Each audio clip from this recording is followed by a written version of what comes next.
Last September, I big chopped my sister's locks, and over the last year, she has been regrowing her hair. In this tutorial, I am going to show you her progress, reshape, and color her curls. The last time I colored her hair was December 2023, so this is all new growth. She wants to go back to black, so I am using Ion Permanent Cream 1B with 20 ball all over. Since we are going down in tone, I will apply the same formula from roots to ends. I am using a 1 to 1.5 ratio since she does not need any gray coverage, in which case 1 to 1 would be recommended. I also don't need to color fill since the level 8 color she had has faded significantly over the course of this year. I have a complete video on color filling and what to do when going from light to dark hair that I will link below for you. The most important thing here is to get this hair fully saturated. Because of her density, I used 1.5 tubes of color. After getting all the color applied, I will cover with a processing cap to insulate the warmth from her scalp to help the color process for 20 additional minutes, and then rinse with lukewarm water. Next, I am going to cleanse with the Ultimate Hydrator.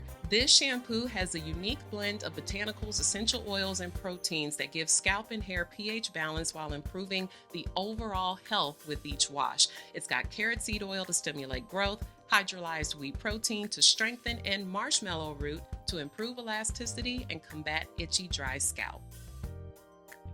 And then I will go in with the Ion After Color treatment to reset the pH to normal range and lock that color in.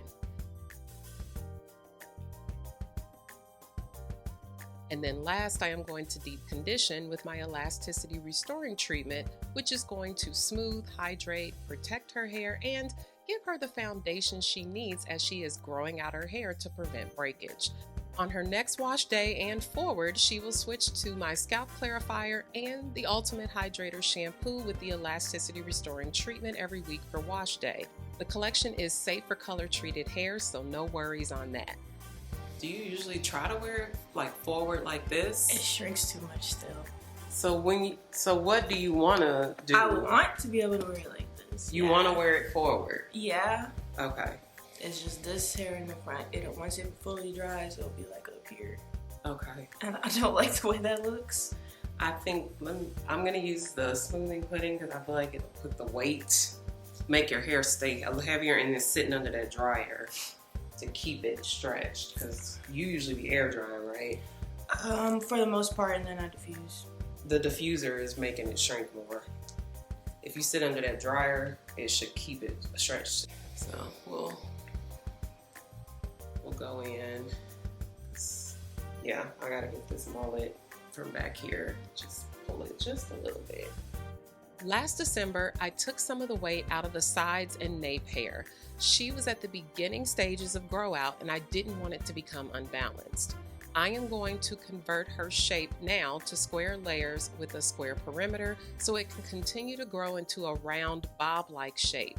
Taking the length from the occipital bone down, otherwise referred to as the nape hair, is what is going to keep the shape looking intentional. The goal is to get the sides and the crown hair to sort of catch up by keeping that hair in the back short.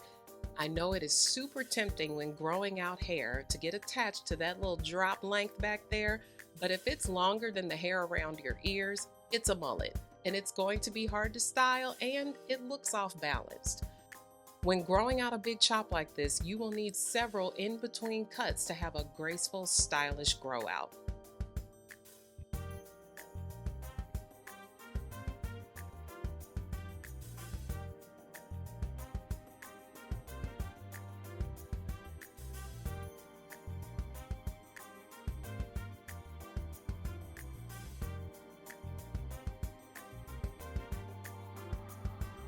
It's a whole lot better. Yeah. So I pulled more hair into this direction, so when you're styling it, you need to style from the middle of your head Back forward. more. Okay. So your part, like think of this as the opening just right in the top of your head and make everything go out. Okay. So forward and out this way, and then because it's gonna look like bangs for a while, but you got a little bit of hang over the ear, so you're gonna just have to Right now it's kind of got a curve until it grows down some more. Okay.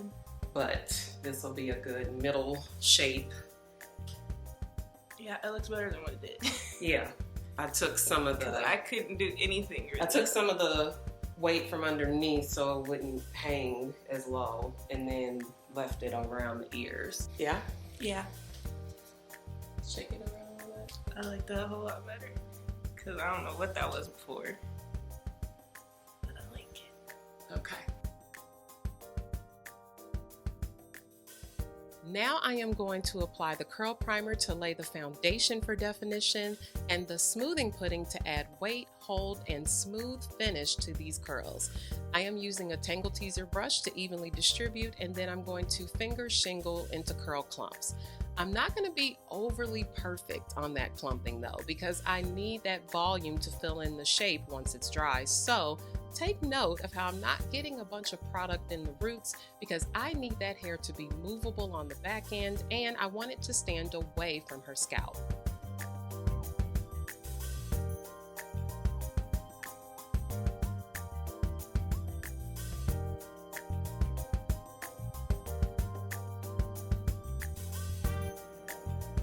Once I get around to the front, it is important to really smooth and stretch that hair in the direction I want it to go. Remember, however you set your hair wet is where it's going to want to stay once it's dry.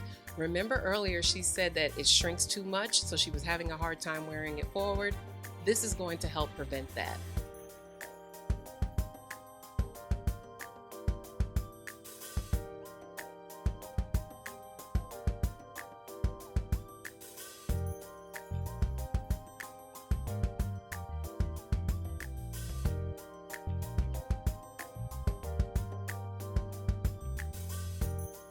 Once all of the hair is covered and clumped, I am going to go back through and top it off with some styling foam. This is a new one I am working on for you all, but I am using it to smooth and tame this hair that will be exposed and add a little more hold that will still be very flexible. The best way to keep hair from shrinking at a maximum rate is to sit under a hooded dryer, and in this case I am going to add some clips to help weigh those sections down in the front and on the sides.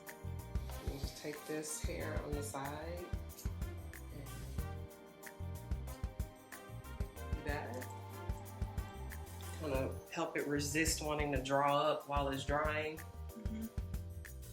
On the ear, just kind of pop that there on each side.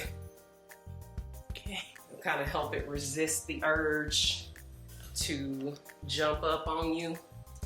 And then you can do the same thing on the front, just kind of like slide a clip right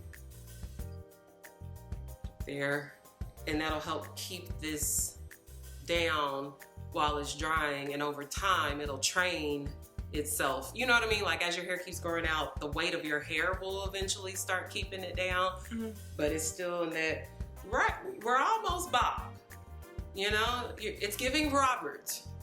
It will be Bob soon, but it's still Robert. You know what I'm saying? So now get under the dryer, and that should help hold it down. So let's do. Sorry. Whoa. I'm sorry. I forgot I hooked this twice under here. All right. Take me out. All right. Okay. After about 25 minutes under the dryer, her hair is about 80 to 90% dry. I am going to diffuse it the rest of the way and use my dryer as a volumizing and shaping tool.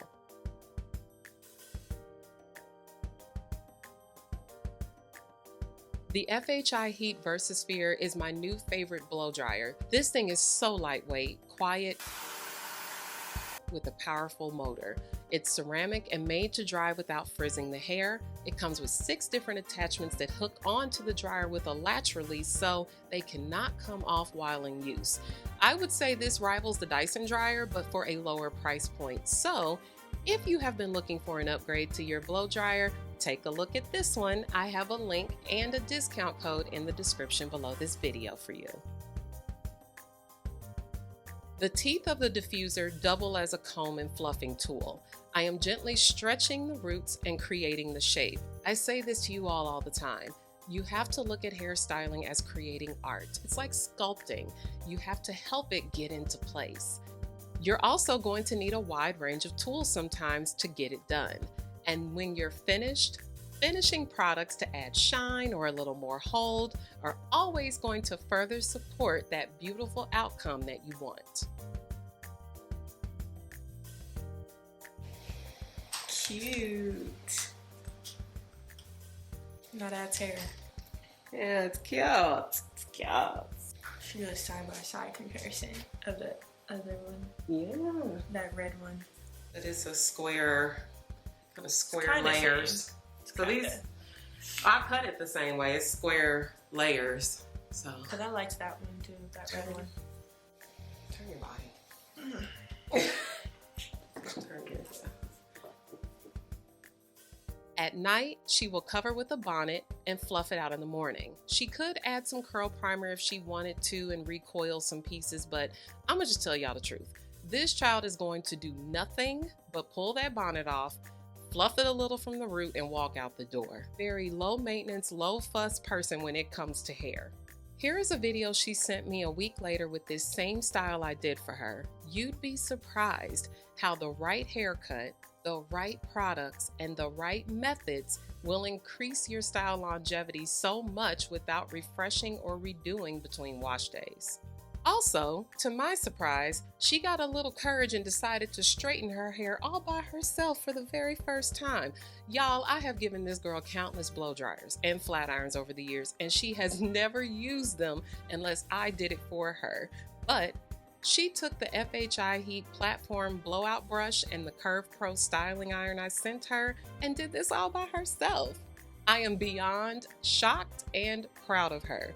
If this child can get a silk press to pop, each and every one of you can too. And I have a ton of videos in a playlist that will help you that I'll link you to below. You will find links to everything used and related content below this video. You can get your healthy hair journey on track with cleansers, treatments, and stylers that I made specifically with your hair needs in mind with the help of a Black woman chemist. Head on over to MoKnowsHair.com.